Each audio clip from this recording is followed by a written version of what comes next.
the Motovation Podcast, hosted by Laurie Joy Kingwell and Krissy Vann. That's me. And we're taking you on a little off-roading. And every single week, we're going to be joined by our dope friend, Richelle from True Grit Moto. Woo! Hey, I floss. And every week, we're going to ask each other stupid questions, and we're going to answer them. And why, you may ask? Because we can. All right, this is your Motovation Off-road edition. All right, Krissy. What is the best or worst job you had as a teenager? Oh, so many to choose from. I sold Crocs. I worked in a store. Like, I had so many jobs to choose from, but man, the smell of all the Crocs in the inventory room was so intense. And honestly, they come in so many varieties you can't even imagine. And having to fit people's feet in Crocs, it was at the heart of the craze. So people would want to know so much about their Croc purchase. And then B, normally people that were looking for the wide comfy Crocs was because they had problems with their feet. Oh, and I got to experience it up close and personal. And then when they would want the charms put in the Crocs, which for the love of then they God. would take their shoe off that they had walked in all day because they couldn't get it into the little hole. And I had the magic crocical touch and put them on. There were a few to choose from, but yes, the Croc store. You just described like my worst nightmare. Like if you talk to, I have such a visceral disgust for Crocs. Like when I see people wear Crocs, I immediately question everything about their existence. I want to know your story. Everything's called into question because they're the weirdest shoe on planet Earth. But the part about the old dirty ass, because people don't usually wear socks in their Crocs. Oh, they don't. We in fact recommended they are not needed. No socks. Really just seals in the juices. They're just that much better with socks though, you know? Do you have a pair, Richelle? Did you ever? Let me tell you something. Did you guys know that when you put a pair of Crocs on and you drop the back so they actually go up onto your heel, it's called off-roading? Stop. You shithead. No, it's not, is it? Did you not?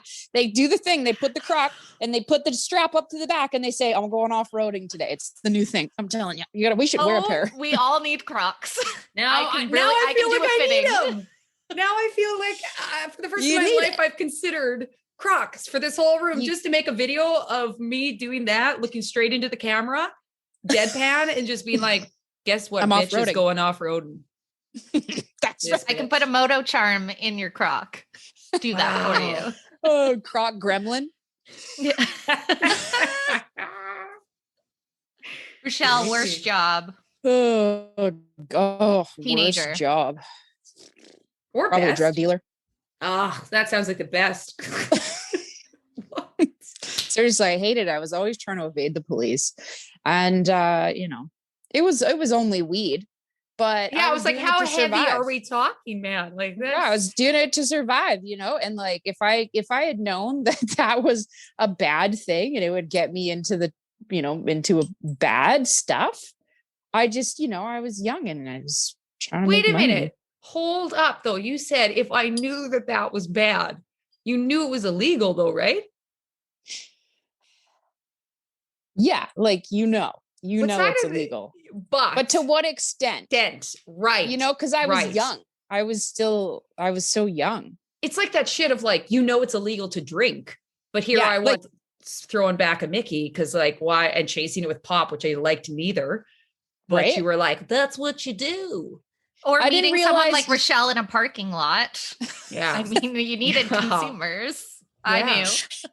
We all knew. Right? This could be a little dicey. Yeah, I get to go to a store and like they deliver it in beautiful packaging. What does the world come to? What is it? It was just weed and like people love that shit. I thought it was just bad because the principal, he was like, that's a no-no. But the funny thing is, guys, I never even did it. Never done drugs in my life. Interesting. Yeah. I was a people person, I was good at what I did, but I didn't like it. You sold a plant. You were like a flower salesperson, really. I was basically a florist. Yeah. Yes. Oh man, yours job was so much more cool than mine. Richelle. Just saying. It's really just selling Crocs. I love it though. I should have said cracks. Crack rocks, Crocs. Yeah. Richelle sells crack. You sell Crocs. Oh shit. Laurie. Laurie, what working, I had a few jobs in high school at the same time. I don't know where I had time to do this, but apparently I did. But the one job that I loved is every Sunday I worked at the photo lab at Wholesale Club. And I had to go through all people's photos. So I was like, what is Jim Bob up to this weekend? And you know what? I worked there for a year, and the only dick photos, there was just one dude that just took a lot of dick photos. And oh my God. I just remember, here I would have been 17 at the time.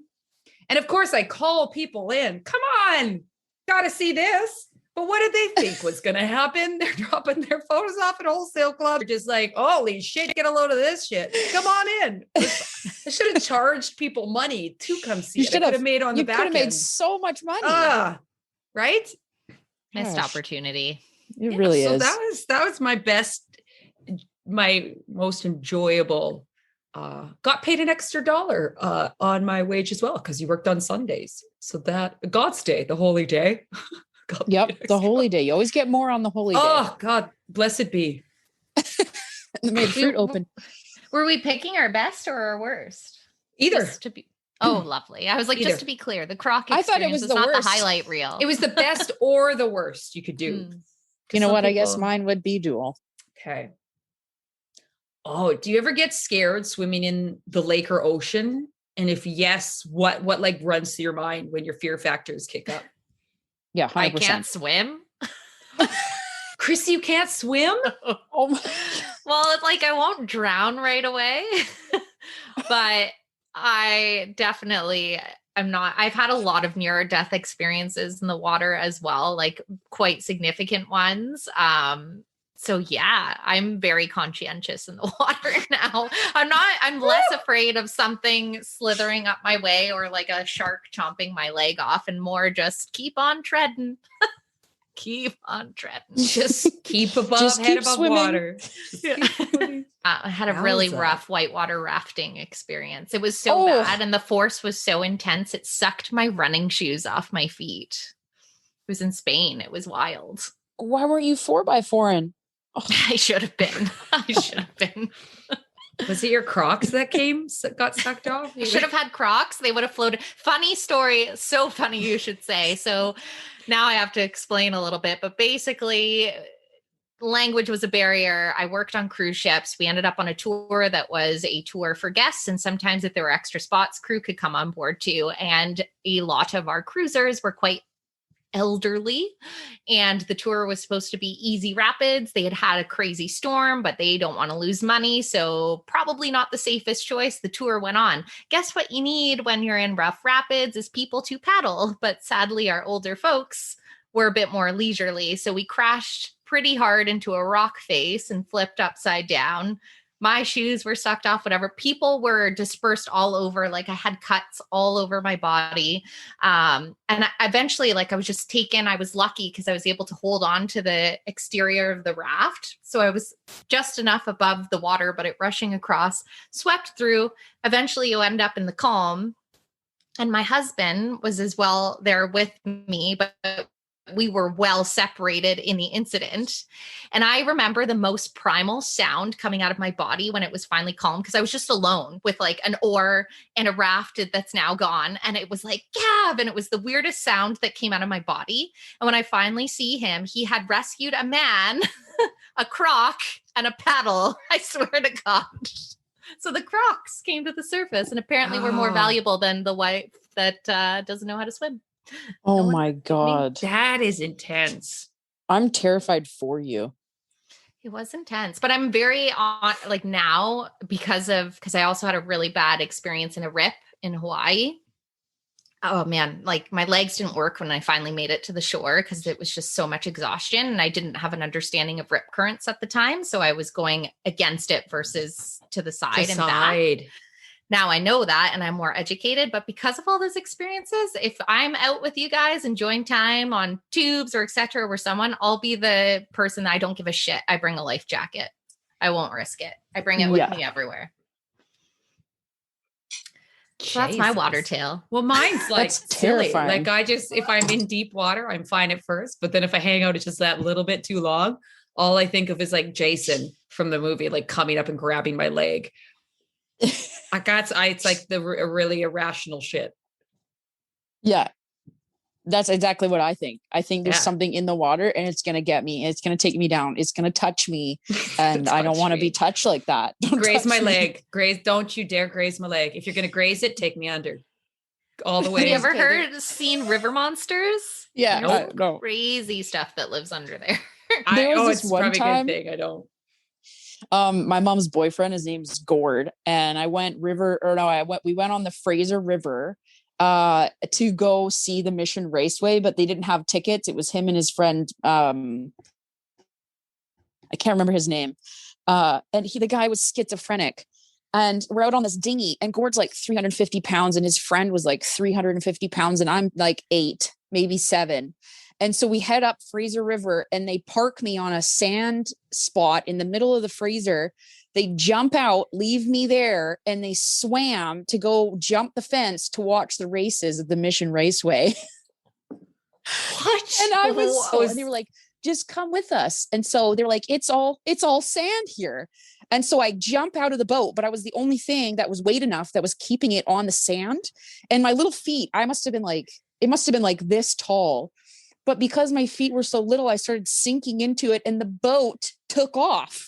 So I was stuck on this sandbar in the middle of the Fraser. And let me tell you, I was terrified. Like I was crying my face off. I was so scared. I was like, something's going to touch me. I'm not okay. I'm going to die. Oh, you're a little bum and you just want to come and save you. I was like, had no shirt on, a little pair of shorts. And I was just like, help, in the middle of the Fraser.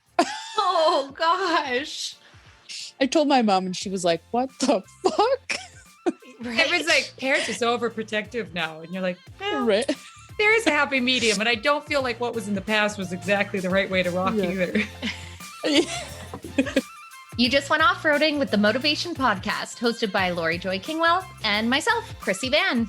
And of course, a special thank you to Richelle from True Get Moto. Whoop, boss it. Never miss an episode by hitting like or subscribe. Connect with us on Instagram at Motovation Podcast and visit our website at themotovation.com. And in the meantime, full tanks, full throttle.